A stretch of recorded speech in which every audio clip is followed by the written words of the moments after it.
Bom dia, igreja! Bom dia! Bom dia, que alegria estar aqui com vocês, que bênção! Então vamos nessa, vamos juntos mergulhar na palavra do Senhor. Vamos juntos, estou muito feliz de estar aqui. Glória a Deus. Bom, pessoal, todo mundo aqui concorda que nós estamos vivendo um tempo esquisito, um tempo difícil, uma guerra, né? Eu tinha uma outra mensagem preparada para hoje, mas Deus colocou essa mensagem no meu coração. Felipe, muda tudo. Então, eu tenho certeza que Deus quer falar conosco especificamente sobre esse tempo que nós estamos vivendo e através dessa mensagem, através dessa palavra. Bom, tanta polarização, né, pastor? Tanta briga, tantas discussões aí, vocês devem também ter no grupo de família aí, os grupos de família, o povo discutindo e tal. E aí também tem uma guerra, né? Guerra lá, a Ucrânia, a Rússia, e o mundo todo assistindo isso, crianças morrendo, mulheres, um país invadindo outro país, tomando território, né? Realmente uma guerra. Então, o que a gente está... É um tempo estranho, né? É um tempo difícil, hostil, as pessoas estão sem esperança, as pessoas estão buscando resposta, né? As pessoas estão se enchendo de coisas, conteúdo, buscando uma resposta para ter um alívio, para sentir paz. E nós, como cristãos, como cidadãos, qual deve ser o nosso posicionamento diante disso tudo? Infelizmente, muitos de nós temos tomado uma postura de não vamos misturar as coisas, não. Esse negócio não mistura política com religião, com Bíblia. Isso não se mistura, não. Vou me manter bem distante disso aqui. Para você que pensa assim hoje, eu quero que você preste atenção nesse versículo, que está no livro de Esté. Então, por favor, abram suas Bíblias. O livro de Esté, capítulo 4. Esté, capítulo 4, versículo 13 até o 14. Diz assim: Então lhes disse Mordecai que respondessem a Esté: Não imagines que, por estares na casa do rei, só tu escaparás entre todos os judeus. Porque se de todo modo calares agora, de outra parte se levantará para os judeus socorro e livramento. Mas tu e a casa de teu pai perecereis. E quem sabe se para conjuntura como esta é que foste elevada a rainha. Bom, a gente vai entender o contexto desse versículo aqui. Bom, no livro de Esté, essa é a história de Esté. Mordecai, seu primo, então manda entregar essas palavras para Esté. Então, vamos mergulhar aqui na Bíblia e entender o que o Senhor quer ministrar no nosso coração hoje, como que isso se aplica a nós, nesse tempo que nós estamos vivendo, ok? Então, vamos lá. O que estava acontecendo aqui? Bom, aqui, eles estavam na cidade real de Suzã, né? E ali ficava o palácio real do rei Assuero, e eles viviam costumes persas. Esse era o contexto. Então, quem reinava ali, Suzã, era o rei persa Assuero, que governou lá a Pérsia de 486 a 465 anos antes de Cristo. Bom, Esté vivia na cidade real de Suzã, onde havia sido um centro muito importante, político, cultural e religioso daquela época. Então, hoje, essa região de Suzã, as ruínas de Suzã se encontram na fronteira entre o Iraque e o Irã. É onde se encontra a cidade hoje, né?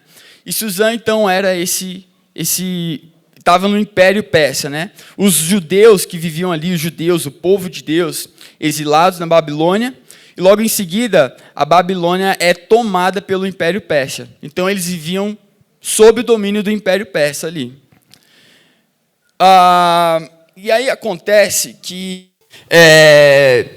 o Império Persa havia tomado a Babilônia, e os judeus viviam ali exilados, né? E aconteceu que o rei Assuero, ele decidiu fazer uma grande festa, 180 dias de festa. E chamou vários príncipes, governantes de outros lugares para mostrar suas riquezas. Durante 180 dias, imagine isso.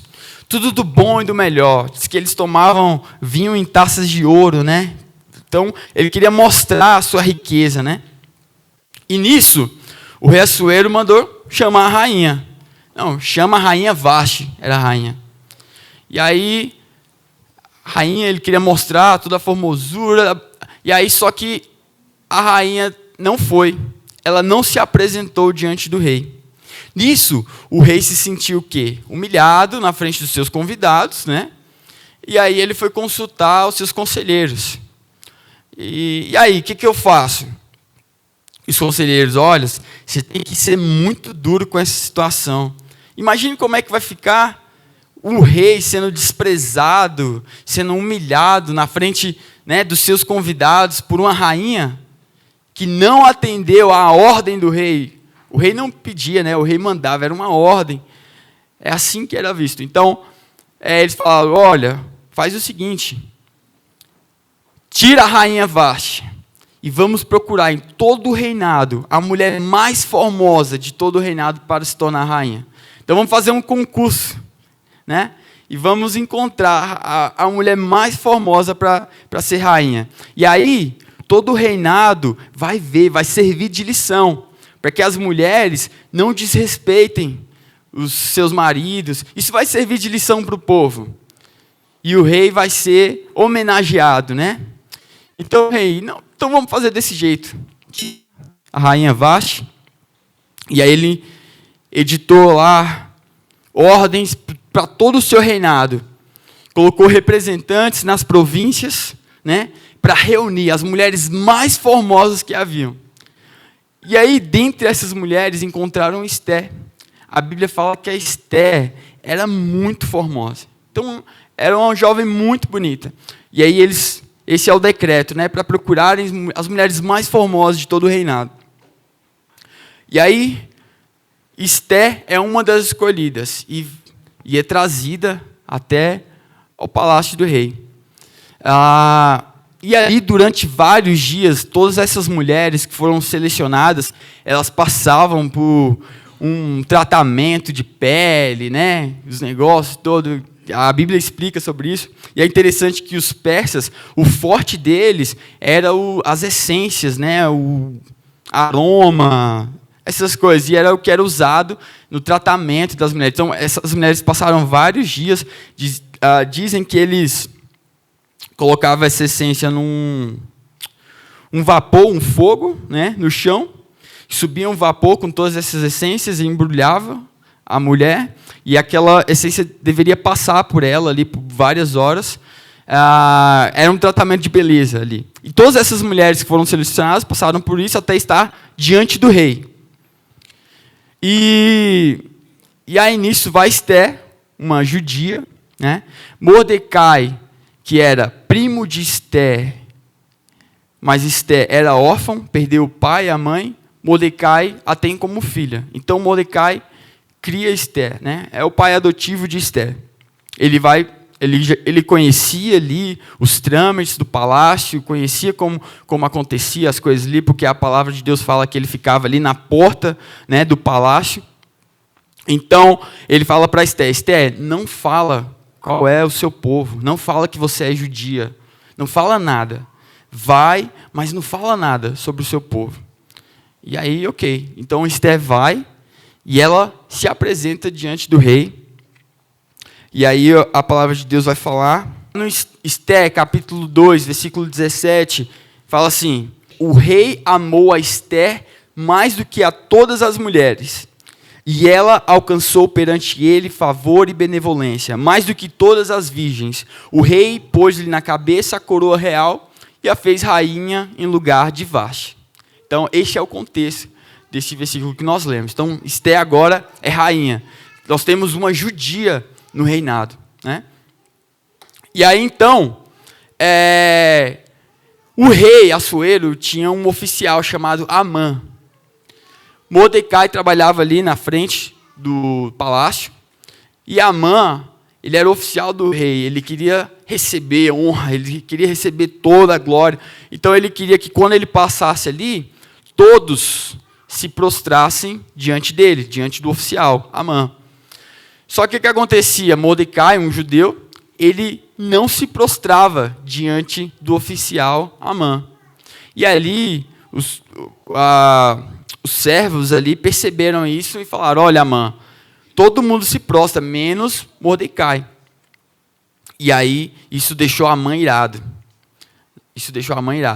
E é interessante que Amã, ele é da descendência dos amalequitas. Vocês lembram lá atrás o povo que Deus fala para Saul, olha, aniquila. Deus dá uma ordem para Saul. Saul, todo mundo, é para matar todo mundo. Deus deu uma ordem. E Saul desobedeceu a ordem. Vocês lembram disso? Que ele tomou algumas coisas. Então, Amã era desse povo. Esse povo, ele é, em várias partes da Bíblia, ele é o povo mais inimigo que se levantava contra os judeus, contra o povo de Israel. E Amã era descendência desse povo, então já tinha uma treta aí, né? Amã e Mordecai, um judeu. E aí, Amã viu isso e tirou. E ele falou assim, então ele não quer se prostrar? Então a gente vai resolver isso.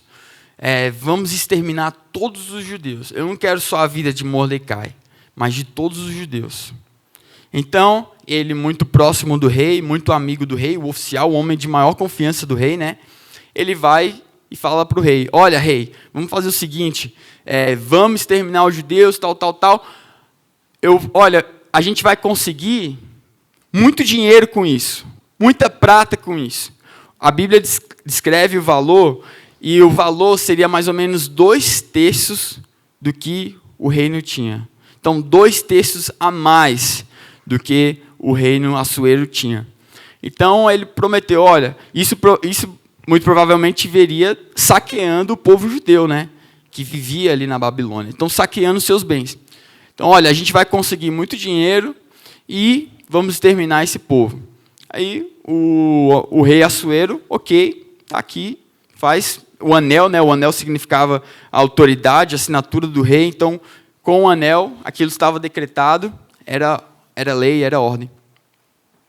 E aí, Mordecai se apavora e ele se entristece. A Bíblia fala que ele veste sacos de cinza, né? Que na Bíblia representa tristeza, pesar, arrependimento. E ele vai para a frente do palácio, né? E a Esté fica sabendo disso. Lembre-se, Esté, rainha, filha adotiva de Mordecai. E Esté manda os servos dela levarem roupas para Mordecai. Manda os servos lá levar roupas, só que Mordecai não aceita. E aí ele conta para os servos o que está acontecendo. Os servos levam até a rainha. Então, a rainha fica sabendo que foi editado um decreto. Lembre, ninguém sabia que Esté era judia. Um decreto que exterminaria todo o seu povo, né? Tomaria os seus bens e exterminaria todo o seu povo. E aí é que nós chegamos no versículo que nós lemos aqui inicialmente. Lá em Esté, capítulo 4, um pouquinho antes, você vai ver aí no versículo 9 que o servo de Esté levou as palavras de Mordecai, né? Esse Rataque aqui é o servo de Esté. Então, lá no versículo 11, vamos ver lá no versículo 11. Todos os servos do rei e o povo das províncias do rei sabem que, para qualquer homem ou mulher que, sem ser chamado, entrar no pátio interior para avistar-se com o rei, não há senão uma sentença, a de morte. Salvo se o rei estender para ele o cetro de ouro, para que viva. E eu, nestes 30 dias, não fui chamada para entrar ao rei. O que é isso? O que Esté está dizendo aqui? Isso era a regra do palácio, era a ordem. Alguns arqueólogos encontraram em escavações aquelas esculturas, né, na parede, com a figura do rei Dácio e o rei Assuero, o príncipe. O rei Dácio era o pai do rei Assuero, né? E ali aquela figura mostrava o rei Dário, o rei Dário com um cetro de ouro na mão, né? O príncipe ao lado. E o que tinha à esquerda e à direita? Guardas, com machado, flechas, né? bem equipados ao lado do rei e do príncipe. O que isso significa?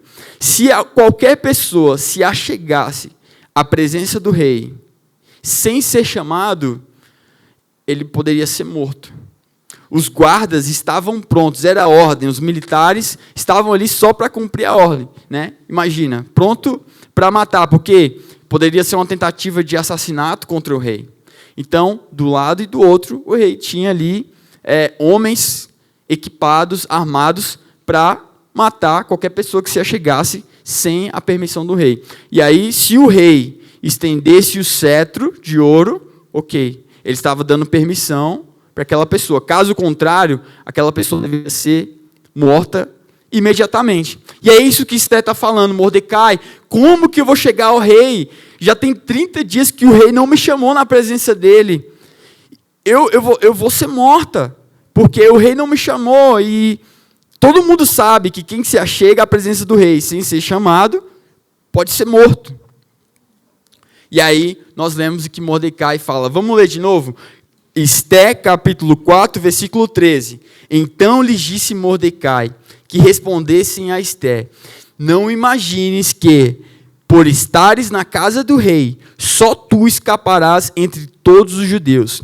Porque se de todo te calares agora, de outra parte se levantará para os judeus socorro e livramento.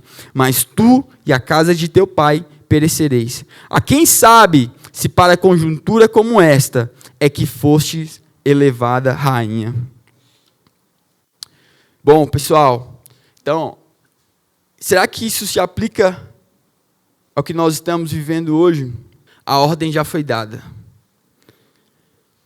Eu oro para que Deus abra os seus olhos espirituais hoje, nessa manhã. O decreto está feito. Mata, aniquila, saqueia o povo de Deus. Olha o que nós estamos vivendo hoje. Liberdade sendo cerceada, né? Cada vez mais a igreja sendo perseguida. Isso é uma realidade em outros países que a gente não conhece ainda, mas que está chegando, né? Está chegando cada vez mais próximo de nós. O comunismo está tomando vários países, né? E essa é a ordem. Olha, fica quieto. Não se envolva. Olha, fica quieto aí. Por que você está falando? Por que você está misturando as coisas? Será que é esse posicionamento que Deus quer de nós? Será que é verdade que religião e política não se misturam? Olha o que a gente está vivendo lá na Rússia e na Ucrânia. Olha o que está acontecendo lá. E é interessante, eu li um relato de um pastor lá, no meio dessa guerra, que ele escreveu um artigo para um blog cristão, falando como que estavam as coisas lá, né, durante essa guerra. E é interessante que ele fala, olha, ele cita exatamente Esther e o decreto de Amã. E ele fala, olha, é como se o decreto tivesse sido expedido. Eu vou ler para vocês um trecho dessa carta que ele escreveu. Ele fala assim: nos últimos dias, os acontecimentos do livro de Esther tornaram-se reais para nós na Ucrânia. É como se o decreto fosse assinado e Amã tivesse licença para destruir uma nação inteira. A forca está pronta. A Ucrânia está simplesmente esperando. Você pode imaginar o clima de uma sociedade quando gradualmente, dia após dia, durante meses, a mídia mundial vem dizendo que a guerra é inevitável? Tanto sangue será derramado? Minha esposa e eu decidimos permanecer em nossa cidade, perto de Kiev. Queremos servir as pessoas aqui junto com a igreja, onde me ajuntei à equipe pastoral em 2016. Antecipando o desastre, compramos um suprimento de alimentos, remédios e combustível para ajudar os necessitados. Como a igreja deveria responder nesse tempo de ameaça e guerra? Como, quando há um constante medo na sociedade? Estou convicto de que a igreja não é relevante em tempo de crise, ela não é relevante em tempo de paz. Existe um propósito de Deus na nossa vida, nesse tempo, hoje. para cumprirmos como igreja. Olha o que ele diz: a igreja não é relevante em tempo de crise, ela não é relevante em tempo de paz. E o que eles fizeram lá? Eles decidiram permanecer na igreja. A igreja se tornaram abrigos, enquanto tinha muita gente fugindo, outros ainda permaneceram em suas casas, tentando preservar seus bens, seu patrimônio, sua família. A igreja se tornou abrigos. Os irmãos fizeram cursos de primeiros socorros para auxiliar os outros. E eles tentavam conexão com outras igrejas para receber alimento, doação. E nisso outras pessoas que jamais tinham entrado na igreja, entraram na igreja correndo de bomba, precisando de um curativo, e foram abraçadas e acolhidas pelo povo de Deus que ainda estavam ali. Esse foi o posicionamento da igreja lá. A nossa guerra pode ser diferente, mas nós estamos numa guerra. E qual tem sido o nosso posicionamento como igreja? Se a igreja não é relevante em tempo de crise, ela não é relevante em tempo de paz. Qual é o propósito de Deus para nós durante esse tempo? Qual é o propósito de Deus para a sua vida durante esse tempo? Não apenas como igreja, mas individualmente, o que Deus quer fazer através de você também. Eu lembro que meu irmão, o Lucas, mais novo, eu lembro dele ter falado assim para mim uma vez: poxa, na época para trás aí do meu pai, da minha mãe, quando eu era mais novo, poxa, o pessoal comprava carro, né? Aí lá tirava carteira, tranquilo, emprego, as coisas parecem que era mais fácil. Aí bem na minha vez de ficar adulto, vem uma pandemia, vem uma guerra, aí tudo acaba com tudo. Como assim? Poxa, por que na minha vez, né? É engraçado isso.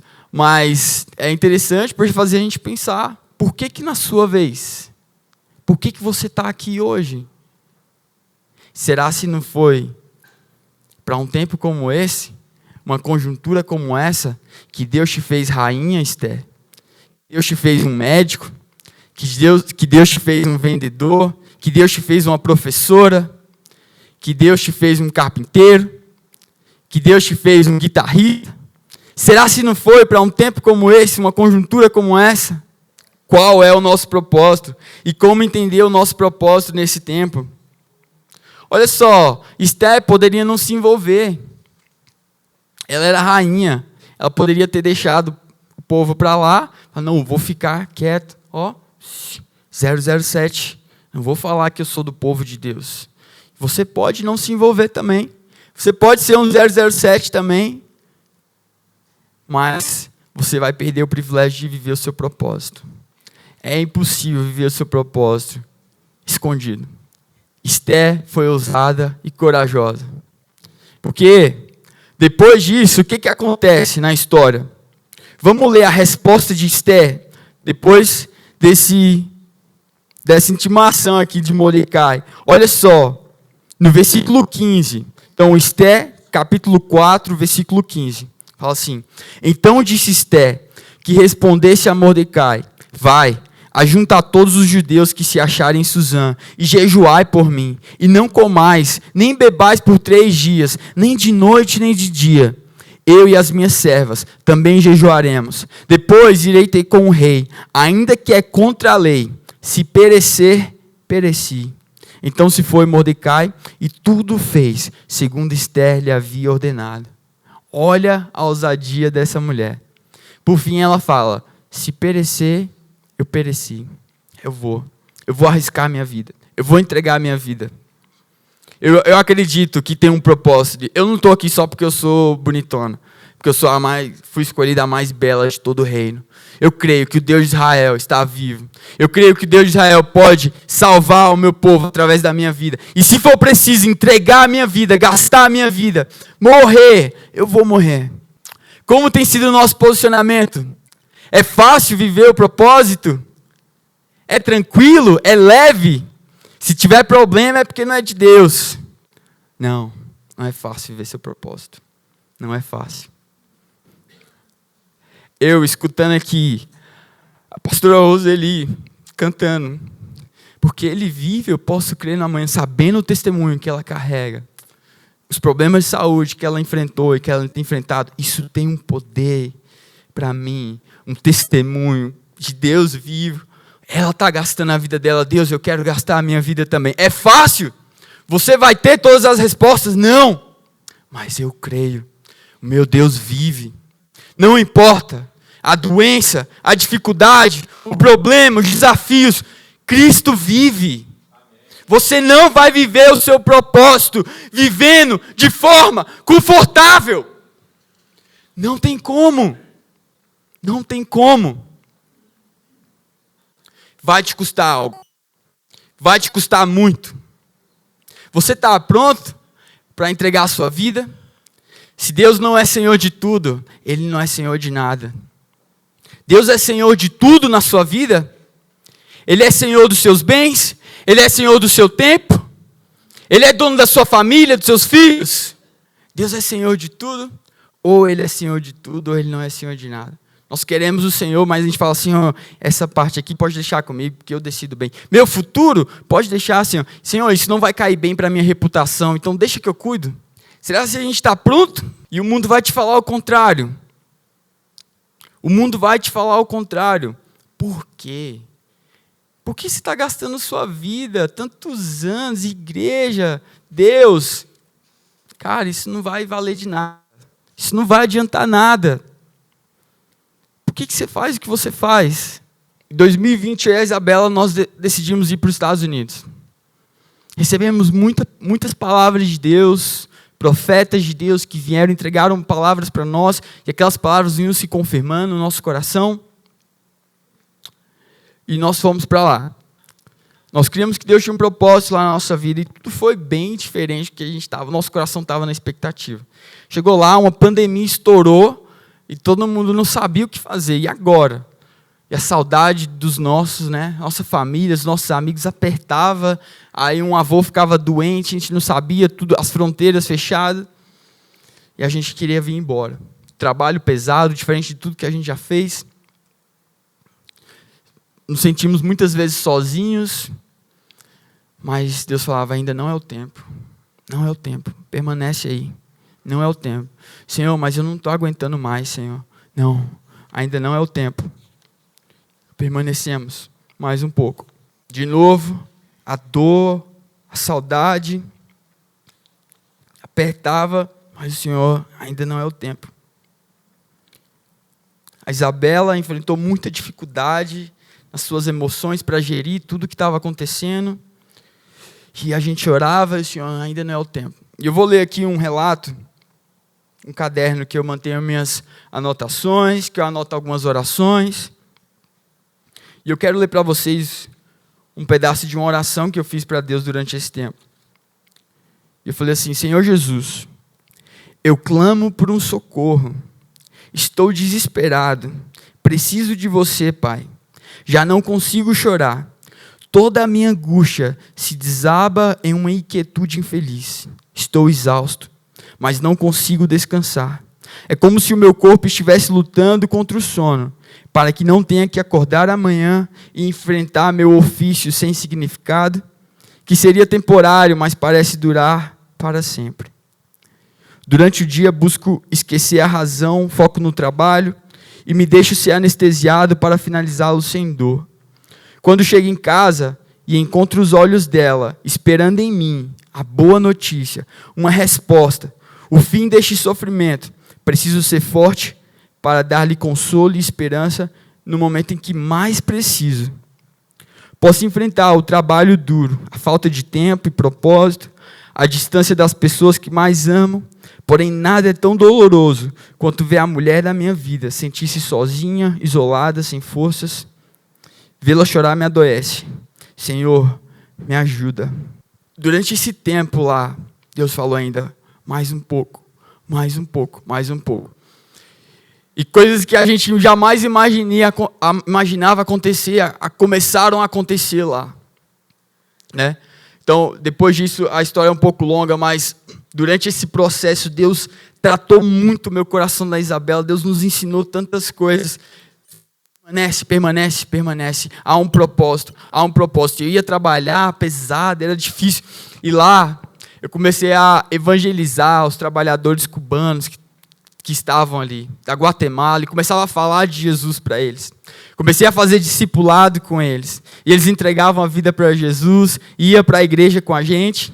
Houve um casal de venezuelanos também, que a Isabela conheceu no curso de inglês dela na universidade. E eles não conheciam Jesus. E começamos a conversar com eles, incluí-los, vamos e tal, e recebê-los na nossa casa. E eles entregaram a vida deles para Jesus na mesa da nossa sala. Eu quero esse Jesus, eu quero servir esse Jesus. Se casaram agora, semana passada. E Deus ia fazendo, Deus ia falando e ministrando em pessoas. E olha, ainda não é o tempo, filho. Eu tenho algo para fazer aqui na vida dele, na vida dela. E eu quero usar você. E Deus ia ministrando na igreja, no ministério jovem lá. A gente, Deus, mas como assim, uma cultura tão diferente? A gente mal fala o português. Como é que nós vamos ministrar aqui? Como é que vai ser isso? E Deus ia lá e capacitava. Deus ia lá e falava. Deus fazia. E aí nós encontramos uma igreja lá que fazia um trabalho especificamente com estudantes universitários. E eles falaram, nós queremos vocês na nossa equipe. Vem trabalhar com a gente como missionários aqui. E aí fizeram uma aplicação. Vocês aqui, a maioria de vocês conhece a minha história, sabe de onde eu vim, sabe o quanto que isso é improvável. Mas Deus chama os improváveis. Deus manifesta o poder dele na nossa fraqueza, né? Deus escolhe as coisas fracas deste mundo para confundir as sábias, né? Então, Deus nos chamou, Deus ia fazendo e nós confiando. E aí, a aplicação de um visto religioso, e aí foi aprovado, tudo certo para a gente retornar e fazer um estágio lá, aprender sobre missões, aprender mais sobre a palavra de Deus, aprender mais sobre o ministério e trabalhando como missionários nos campos universitários lá, onde recebe a maior parte de estudantes internacionais do mundo inteiro. Igual um dia houve um evangelismo lá e uma menina da China não sabia quem era Jesus, nunca tinha ouvido falar o nome de Jesus. Enfim, então, Deus começou a mostrar, a revelar o propósito dele, revelar a vontade dele. Ainda não temos todas as respostas. Para mantermos no campo missionário, é necessário pessoas que se levantem para nos manter lá. Não existe um salário que vai nos suportar, um salário da igreja com tudo que a gente precisa. Mas nós continuamos crendo. Não sei como vai ser, não sei o que vai acontecer, mas eu continuo crendo que Deus vai fazer algo. Mas quantas vezes eu ouvi, Felipe, você vai jogar sua carreira fora? Você é formado. E aí? A Isabela, quantas vezes ela ouviu, você é engenheira, você vai passar dificuldade, vai voltar para lá e vai passar dificuldade de trabalhar pesado. Como assim? Vocês estão loucos? Vocês podem ficar aqui e construir a vida de vocês muito mais tranquilo. E aí, quantas vezes você ouviu isso? Ei, pega o caminho mais fácil aqui. Ou você tem certeza disso que você está fazendo? Você vai ofertar isso? Você vai entregar isso mesmo? Você é louco? Eu creio. Eu creio no amanhã. Meu Senhor vive. Creia. É impossível viver o seu propósito sem fé. Creia, confie. Foi assim que o posicionamento de Esther. Ela confiou, ela acreditou, ela se entregou. E nós, durante esse tempo, como igreja, também como cidadãos, estamos prestes a tomar uma decisão muito importante também aqui, né? Que vai mudar o rumo do nosso país. E aí, como que nós devemos agir? Será que Deus está distante? Deus não, vai por sorte. Vai por sorte aí, joga aí em papá quem ganhar. E aí? Você acha que tudo é Deus? Deixa eu te falar uma coisa. Deus, Ele é Deus, mas Deus sempre age por meio do homem, por meio de você. É a forma que Deus decidiu agir. Se você ler a Bíblia, você vai observar as histórias, cada mensagem, Deus se revela, Deus muda a história de alguém, Deus faz algo através das mãos humanas. Deus decidiu se revelar, se mostrar através do homem. E Deus quer fazer isso através de você durante esse tempo. Se posicione, se entrega, viva seu propósito. Foi isso que aconteceu. Então, Esther se achega até o rei e encontra graça, misericórdia diante do rei. Então, ela arriscando sua vida, ela vem diante do rei e o rei estende o cetro de ouro. Pode falar, Esther. E aí ela usa de uma estratégia, né? Serve primeiro, serve o rei na sua casa. Rei, eu quero convidar você e Amã, o oficial, para um banquete. Então, Esther serve o rei e o oficial. E depois o rei, em oração, todo o povo em oração, em jejum, o rei manda também pegar o livro que registrava o que acontecia no reinado. E ele lembra lá que Mordecai havia livrado o rei de uma trama de assassinato há um tempo atrás. E aí ele manda Amã honrar Mordecai. Enfim, vocês podem ler mais um pouco dessa história. É muito edificante a história de Esther. Mas o que acontece? Esther convida o rei para um banquete, depois pela segunda vez, e ela fala, rei, olha, foi editado um decreto para aniquilar e destruir o meu povo. E o rei, como? Como que isso aconteceu? E aí o rei descobre o que Amã havia feito. E aí Amã já tinha construído uma forca para matar Mordecai. O servo que não se prostrava, né? O súdito que não se prostrava ali diante dele. Então ele já havia feito uma forca, aí o rei fala, não, usa a mesma forca então, coloca Amã é destruído, e aí Esther fala assim, rei, agora anula esse decreto, e o rei, olha, eu não posso fazer isso, mas vocês podem lutar. Lá no capítulo 8, de Esther, veja o que acontece.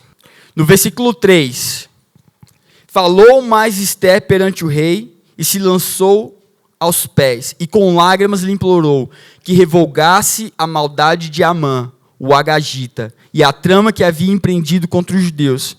Estendeu o rei para Esther o cetro de ouro, então ela se levantou, pôs-se de pé diante do rei. E lhe disse, se bem parecer ao rei, se eu achei favor perante ele, se esta coisa é reta diante do rei, e se nisto lhe agrada, escrevam-se que se revoguem os decretos concebidos por Amã, filho de Amedata, o agagita, os quais ele escreveu para aniquilar os judeus que há em todas as províncias do rei. Pois como poderei ver o mal que sobrevirá ao meu povo, e como poderei ver a destruição da minha parentela? Então disse o rei Assuero à rainha Esther e ao judeu Mordecai, eis que dei a Esther a casa de Amã, e a ele penduraram numa forca, porquanto intentara matar os judeus. Escrevei, pois, aos judeus, como bem vos parecer, em nome do rei, e selai-o com o anel do rei, porque os decretos feitos em nome do rei, e com que o anel se selam, não se podem revogar. O rei não poderia revogar aquele decreto. Mas olha o que acontece. Veja o versículo 11. Nelas o rei mandou decreto para todas as províncias, e no capítulo 8, versículo 11. Nelas o rei concedia aos judeus de cada cidade que se reunissem e se dispusessem para defender a sua vida, para destruir, matar e aniquilar de vez toda e qualquer força armada do povo da província que viessem contra eles, crianças e mulheres, e que se saqueassem os seus bens. No mesmo dia, em todas as províncias do rei Assuero, no dia 13 do 12º mês, que é o mês de Adar. Então, o rei falou, olha, eu não posso revogar o decreto, mas vocês podem lutar. E aí o que acontece? Eles enviam decretos para todos os judeus se preparam para a guerra, porque era um povo que tinha muitos inimigos, como os amalequitas, que eu falei aqui, né? Então, que estavam prontos para atacar o povo de Deus, e eles se preparam para se defender. Então, olha que interessante. O que a gente aprende aqui? A gente tem ouvido muito isso, né? A gente não precisa se sacrificar, a gente não precisa fazer nada, é só crer em Deus. E Deus tem um melhor para mim. Olha só. Deus não permitiu, Deus não fez que a guerra cessasse ou não acontecesse, mas Deus permitiu que eles lutassem. E Deus estava com eles na luta. A terra prometida, lembra da terra lá, o povo saiu do Egito, peregrinando no deserto, Deus fez uma promessa para eles. Olha, eu tenho para vocês uma terra que mana leite e mel. Deus prometeu a terra para eles, não foi? Mas Deus não prometeu que não haveria guerra. Deus não prometeu que eles não teriam que lutar. Deus prometeu coisas na sua vida. Deus te entregou coisas maravilhosas, mas isso não quer dizer que você não precise lutar. Deus já te prometeu a vitória, mas você precisa lutar, você precisa se levantar. Deus vai ser com você. E é isso que Deus faz com o povo aqui.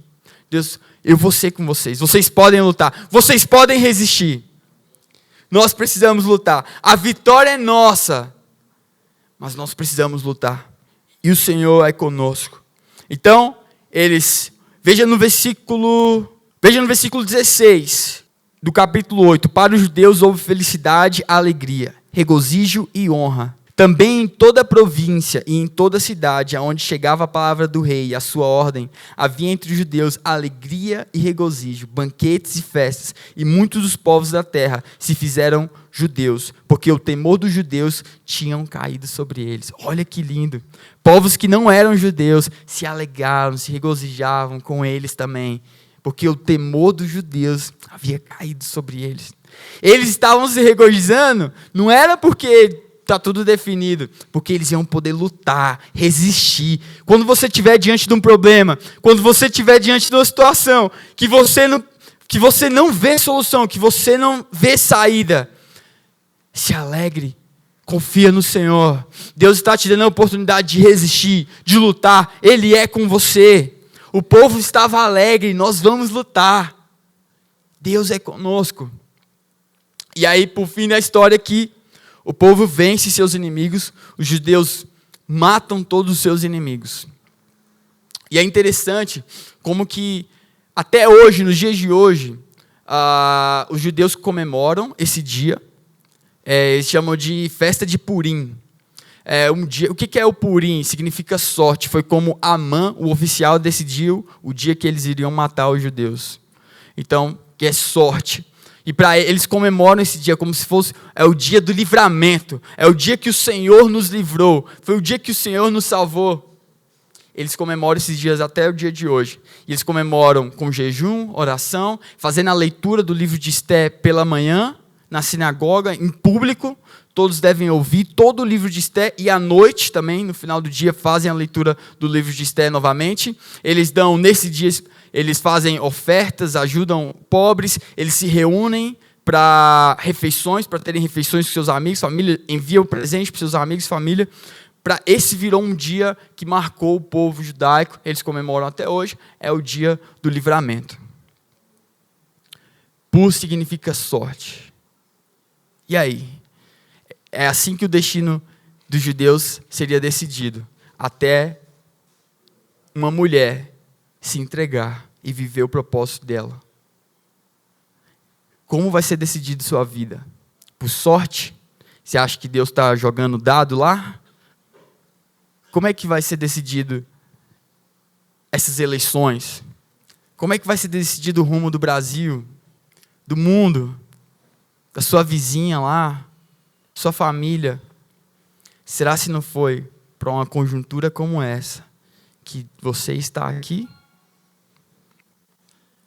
Não vai ser por sorte. Não vai ser. Mas pelos propósitos de Deus. Deus cumprirá os seus propósitos na nossa vida, nesse tempo, hoje, através da minha vida, através da sua vida, através da igreja do Senhor, a igreja dele. Ele cumprirá os seus propósitos. Vamos crer. Precisamos nos levantar. Deus não está indiferente. Essa é uma mensagem para você. Deus não está diferente à sua vida. Deus não está diferente à política, ao que está acontecendo. Deus não está diferente. Existe algo para ser feito por nós aqui. E Ele quer usar você. Ele quer usar a sua vida. Vamos estar pautados na palavra do Senhor. Vamos estar pautados na palavra do Senhor. O que vai contra a palavra do Senhor, nós precisamos ir contra. Não existe negociação, não existe. É a palavra de Deus, é a nossa prática de fé, é a palavra de Deus.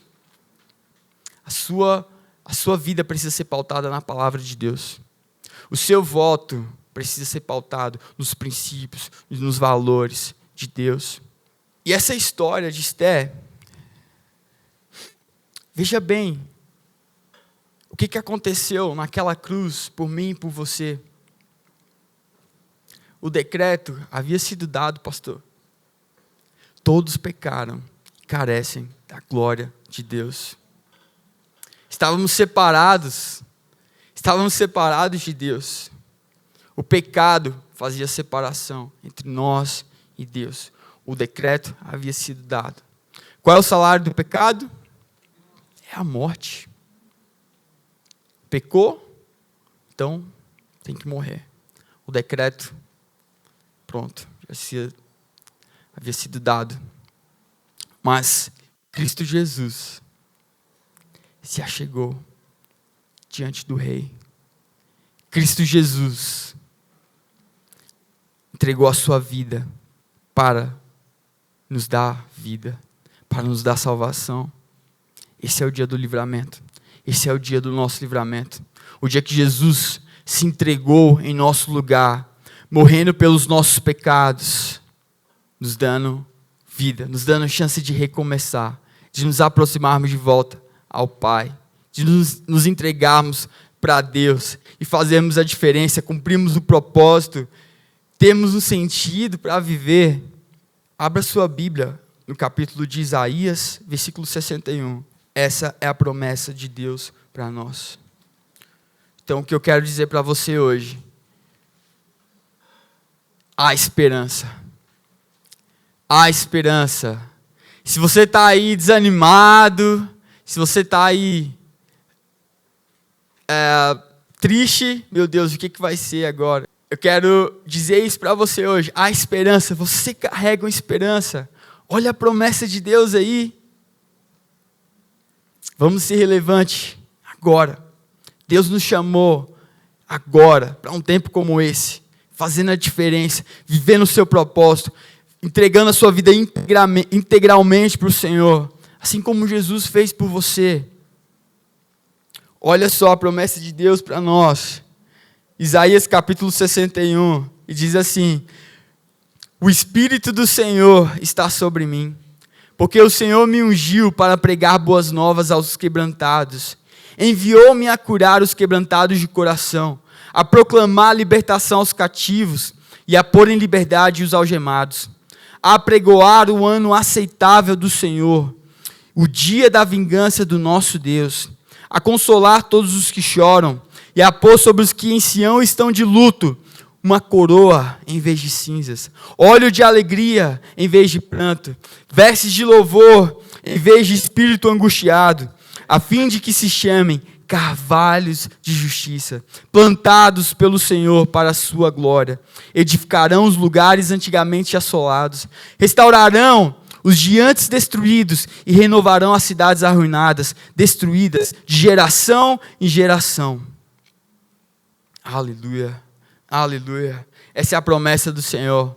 Ele te chamou, Ele te escolheu. Será que nós podemos fazer isso hoje? Entregar o nosso coração ao Senhor, nos render ao Senhor. Senhor, eu estou aqui, Senhor. Eu quero viver, Senhor, o seu propósito para a minha vida. Eu quero viver a sua vontade. Você não está aqui por acaso. Deus te escolheu. Você pode ficar de pé para nós orarmos agora? Anjos te louvam, os anciãos se prostram.